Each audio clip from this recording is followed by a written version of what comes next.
In the grey, working-class streets of Amsterdam, a skinny boy with exceptional vision was about to change the world's most popular sport forever. Born in April 1947, Johan Cruyff grew up just a stone's throw from Ajax's stadium, where his mother worked as a cleaner after his father's death when Johan was just 12. This proximity to the club wasn't just geographic, it was destiny.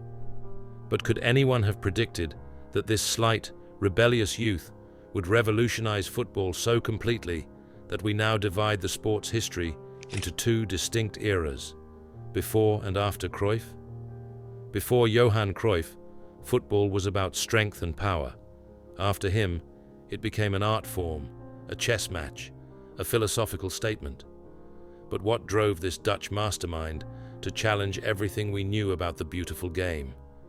Perhaps it was his unconventional path, signing with Ajax at 10, but nearly being released due to his perceived physical limitations and stubborn attitude. Or perhaps it was his natural tendency to question authority and reject conventional wisdom. By the time he made his first team debut in 1964 at 17, Cruyff was already showing signs of the revolutionary thinking that would later transform football. He wasn't the strongest, wasn't the fastest, but his understanding of space and time on a football pitch seemed to come from another dimension. Quality without results is pointless. Results without quality is boring, he would later say, encapsulating a philosophy that would guide his entire career. As a player for Ajax in the late 1960s, Cruyff's brilliance crystallized under the guidance of coach Rinus Michels, with whom he formed one of sport's most influential partnerships. Together, they developed what the world would come to know as total football. But what exactly was this tactical revolution that would change the game forever? At its core was a radical idea. What if players didn't need fixed positions? What if space, not the ball, was the true protagonist of football? The numbers tell one story. Between 1966 and 1973, Cruyff led Ajax to 6 Eredivisie titles and 3 consecutive European Cups, scoring 190 goals in 240 games. But statistics barely scratch the surface of his influence. While other teams played in straight lines, Cruyff and his Ajax teammates flowed like water across the pitch, confounding opponents who couldn't understand this new language of movement. Defenders attacked, attackers defended, and at the center of it all was Cruyff, the conductor of this orange orchestra. The iconic number 14 shirt, which Cruyff chose in defiance of the Dutch Football Federation's requirement that players wear numbers 1 to 11, became as much a symbol of rebellion as of brilliance. His signature move, the Cruyff turn, first unveiled against Sweden in the 1974 World Cup, left defender Jan Olsen frozen in confusion, a moment that has been replayed millions of times since. But for Cruyff, such innovations weren't for show. They were practical solutions to problems posed by the game. The world held its breath during that 1974 World Cup, when Cruyff's Netherlands team brought total football to the global stage. From the opening whistle of their first match, it was clear that something revolutionary was happening. This wasn't just football, it was football reimagined. Players interchanged positions fluidly, attacking from everywhere, pressing relentlessly. The Dutch didn't even wait for the opposition to touch the ball before implementing their philosophy, famously completing 16 passes before any German player made contact in the World Cup final. But despite revolutionizing the sport with their orange ballet, they fell at the final hurdle to West Germany, leaving Cruyff with the cruel paradox of changing football forever, yet never lifting the sport's greatest prize. Even more mysterious was his decision to skip the 1978 World Cup, with rumors ranging from political protests to family concerns. The truth, as with many aspects of Cruyff's life, contained elements of both pragmatism and principle. His controversial $2 million move to Barcelona in 1973 wasn't just a transfer.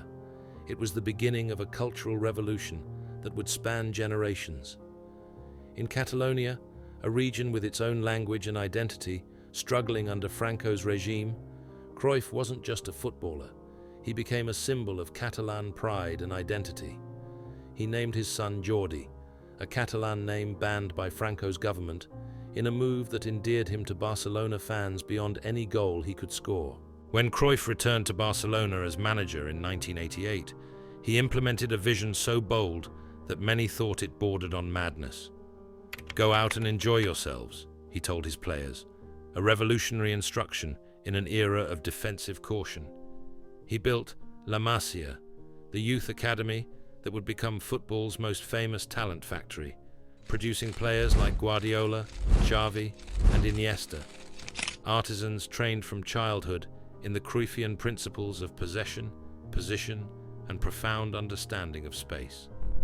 His first major decision as Barcelona manager was equally stunning, selling the club's three biggest stars, Schuster, Lineker, and Hughes, to build around Spanish talent and a philosophy rather than individuals.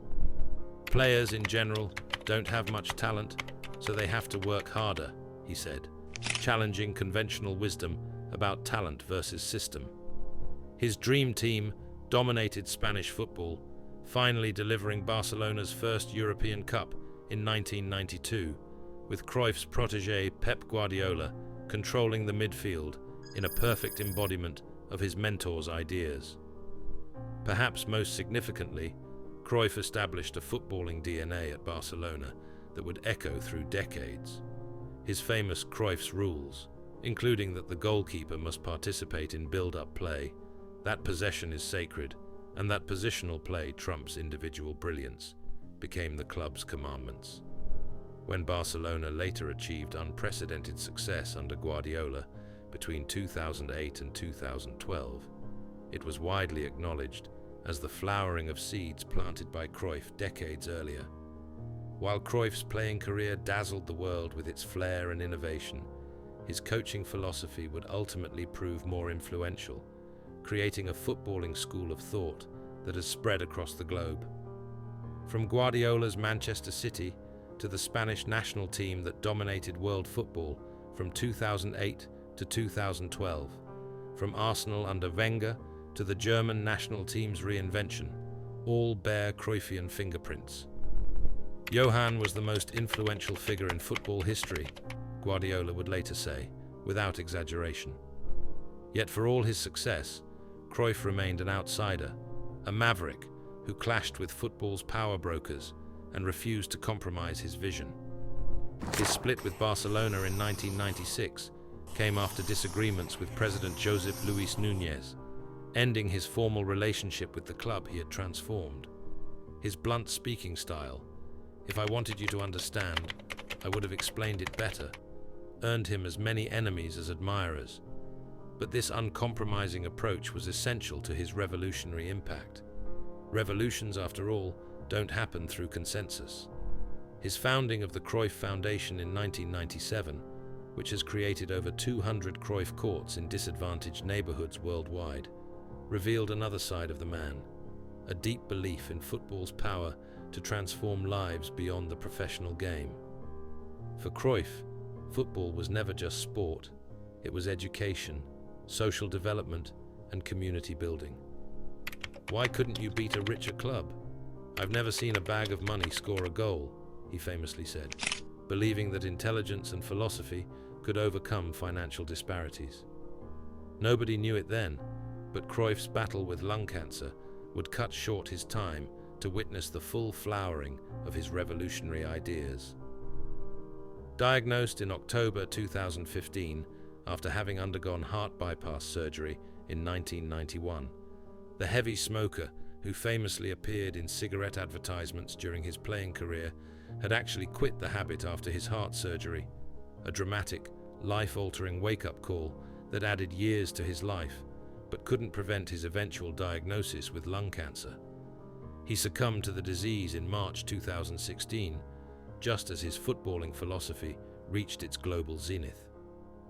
"Football has lost a man who did more to make the beautiful game beautiful than anyone in history," wrote The Guardian in its obituary.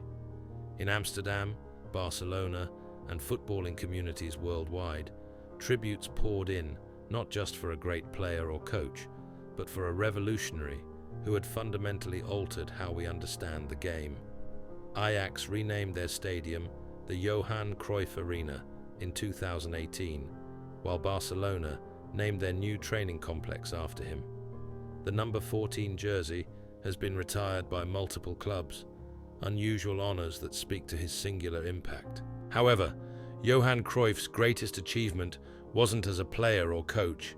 It was as the architect of a footballing philosophy so powerful that it continues to win trophies today with teams he never coached, played for, or even lived to see. While other legends left memories, Cruyff left a blueprint that transformed not just how football is played, but how it is understood. His ideas about space, position, technique, and intelligence weren't just tactics. They were a comprehensive reimagining of what football could be.